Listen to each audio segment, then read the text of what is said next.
नमस्कार दोस्तों, मैं चंदन कुमार, आपका अपना यूट्यूब चैनल सरल ज्ञान में स्वागत है। दोस्तों, आज हम आपके लिए हिंदी व्याकरण से एक ऐसा प्रकरण, ऐसा टॉपिक लेके आया हूँ जो कि यहाँ तक कि माध्यमिक विद्यालय से लेकर यहाँ तक कि प्रतियोगिता परीक्षाओं में भी इससे संबंधित प्रश्न आते हैं। तो उस टॉपिक का नाम है, यानी उस प्रकरण का नाम है समास।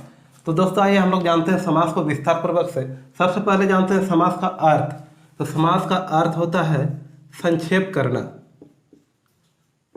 संक्षेप करना, यानी किसी भी शब्दों को छोटा करके लिखना ही क्या होता है, समास होता है। देखने से पता चल रहा है कि समास दो शब्दों के मेल से बना हुआ एक शब्द है। सबसे पहले जानते हैं सम धन क्या है, आस।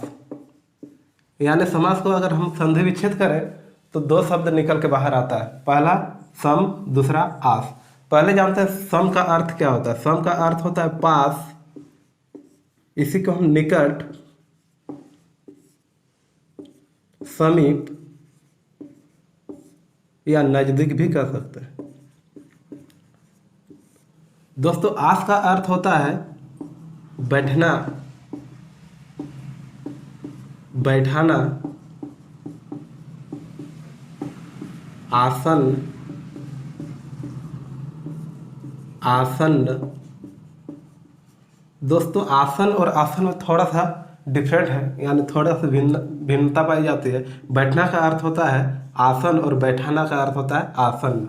तो इस तरह से समास को हम अलग अलग से रूपों में देख सकते हैं। कह रहा है कि समास सम धन आस, यानी पास बैठाना या पास में बैठना। जैसे कोई भी शब्द अगर है, उस शब्दों को क्या अलग अलग न लिख कर एक साथ मिलाकर लिख देना ही, एक साथ बैठाना यानी एक साथ बैठा कर लिख देना, या तो एक साथ सामने मिलाकर लिख देना ही क्या होता है, समास होता है। आइए अब हम लोग जानते हैं समास की परिभाषा को।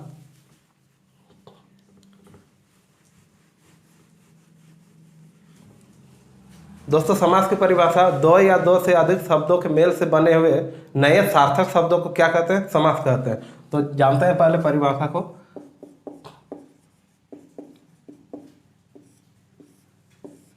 चाहे तो आप लिख भी सकते हैं, दो या दो से अधिक, दो या दो से अधिक शब्दों से बने हुए शब्दों को, शब्दों से बने नए सार्थक शब्दों को क्या कहते हैं, समास कहते हैं।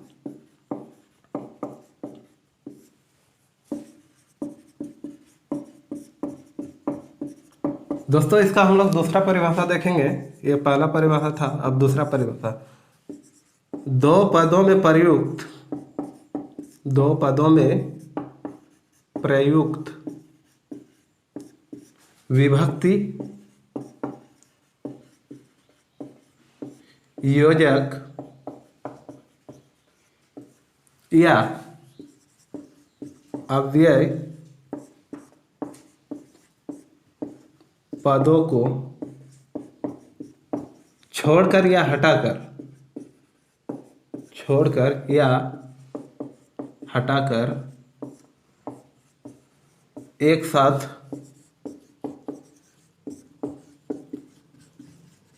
लिखना, एक साथ लिखना ही क्या कहलाता है, समास।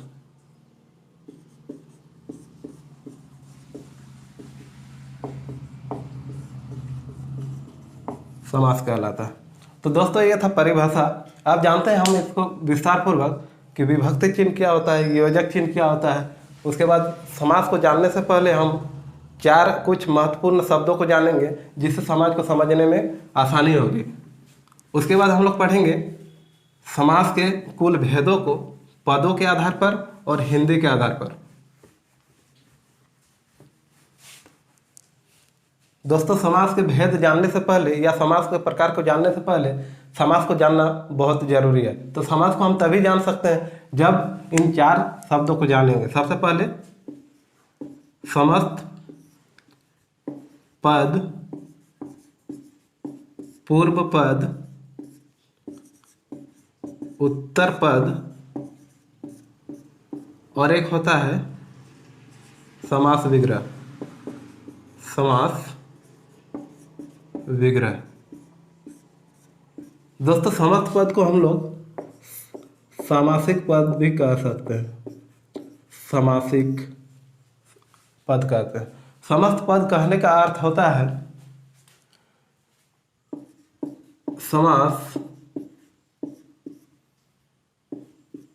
समास विधि से बना नया शब्द।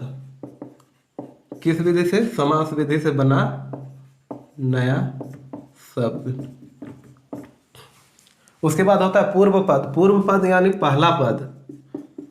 पहला पद, इसी को हम लोग प्रथम पद भी कहते हैं। प्रथम पद। उसके बाद है उत्तर पद। उत्तर पद यानी दूसरा पद, इसी को हम लोग द्वितीय पद भी कहते हैं। उसके बाद है समास विग्रह। समास विग्रह समस्त पदों का विस्तृत रूप। समस्त पदों का विस्तृत रूप को क्या कहा जाता है? समास विग्रह। दोस्तों आशा करता हूं कि ये समस्त पद, पूर्व पद, उत्तर पद और समास विग्रह आपको समझ में आ चुका होगा। अगर समझ में नहीं आया है तो आइए हम लोग एक एग्जाम्पल यानी एक उदाहरण के माध्यम से समस्त पद, पूर्व पद, उत्तर पद और समास विग्रह को जानते हैं। सबसे पहले एग्जाम्पल है यानी उदाहरण है राजपुत्र। राजपुत्र, इसमें समस्त पद भी है, पूर्व पद भी है, उत्तर पद भी है और समास विग्रह भी छिपा हुआ है। सबसे पहले जानते हैं कि राज जो है हमारा यहाँ पर पूर्व पद है, इसी को प्रथम पद भी कह सकते हैं और इसी को हम पहला पद भी कह सकते हैं। उसके बाद पुत्र है। पुत्र है उत्तर पद, इसी को द्वितीय पद और इसी को दूसरा पद भी कहा जाता है। दोस्तों ये था पूर्व पद और उत्तर पद, और दोनों पदों में मिलकर एक सार्थक पद का निर्माण हुआ जिसे हम समस्त पद कहते हैं।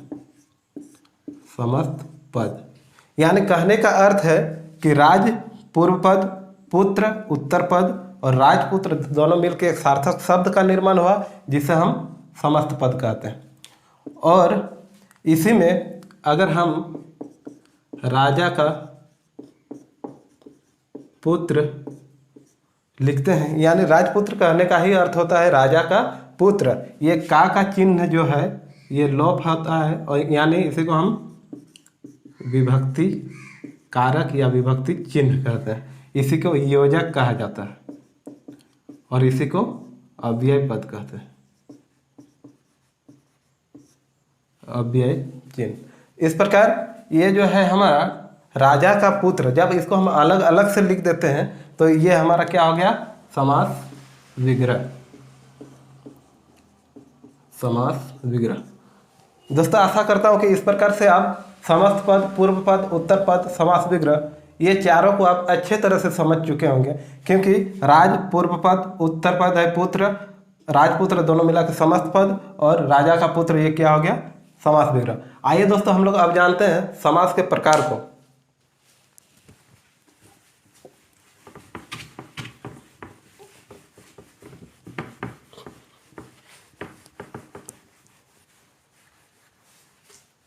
दोस्तों समास का मुख्य रूप से 6 प्रकार होते हैं।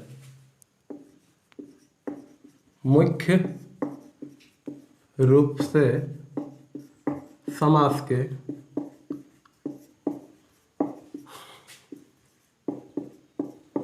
6 प्रकार। पहला अव्ययी भाव समास। दूसरा बहुव्रीहि समास। तीसरा तत्पुरुष समास, कर्मधारय समास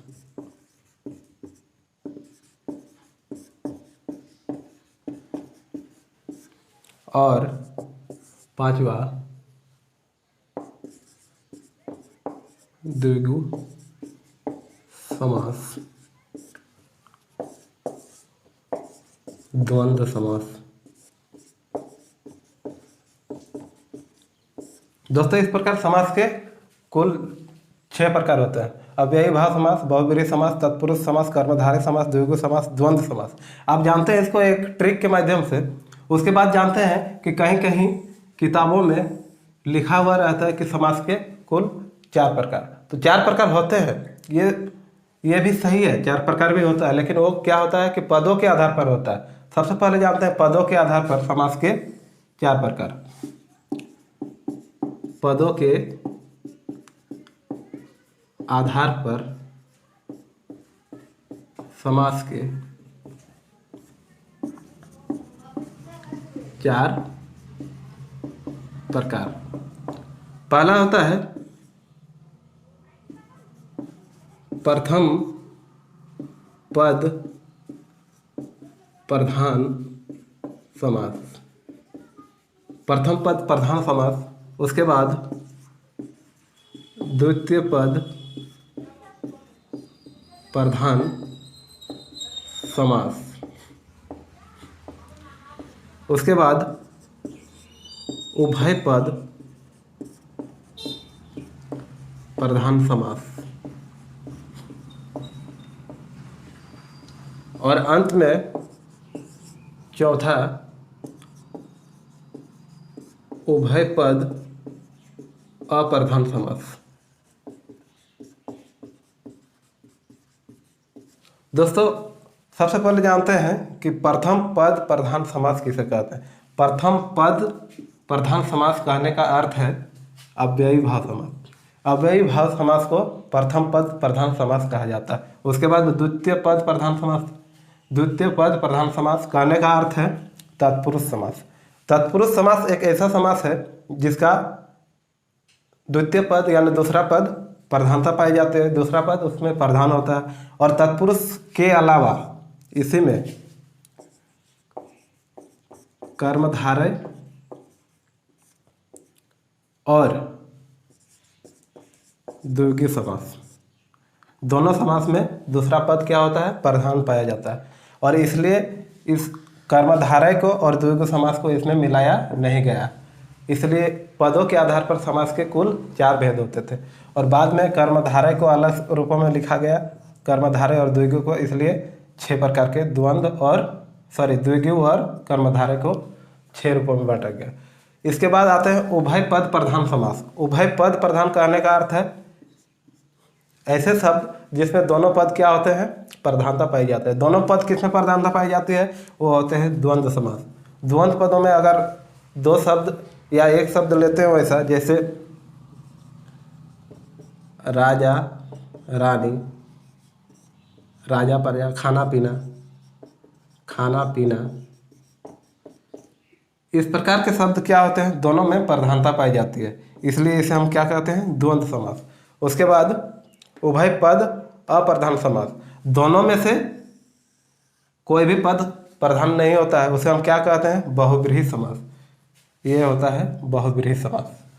तो ये तो था दोस्तों पदों के आधार पर समास के रूप, और इसमें थे मुख्य रूपों से समास के 6 प्रकार। तो दोस्तों आशा करते हैं कि आज का वीडियो आपके लिए लाभकारी होगा और आगे के अगर 6 भेद जो होते हैं, अव्ययी समास, बहुब्रीहि समास, तत्पुरुष समास, कर्मधारय समास, द्विगु समास, द्वंद्व समास, इन सभी भेदों को आप विस्तार से अगर जानना चाहते हैं या देखना चाहते हैं या तो समझना चाहते हैं तो आगे के वीडियो को अंत तक जरूर देखिएगा और इस वीडियो का आपका भरपूर मात्रा सहयोग रहेगा। यही कामना के साथ आप स्वस्थ रहिए, मस्त रहिए, घर पर रहिए। धन्यवाद।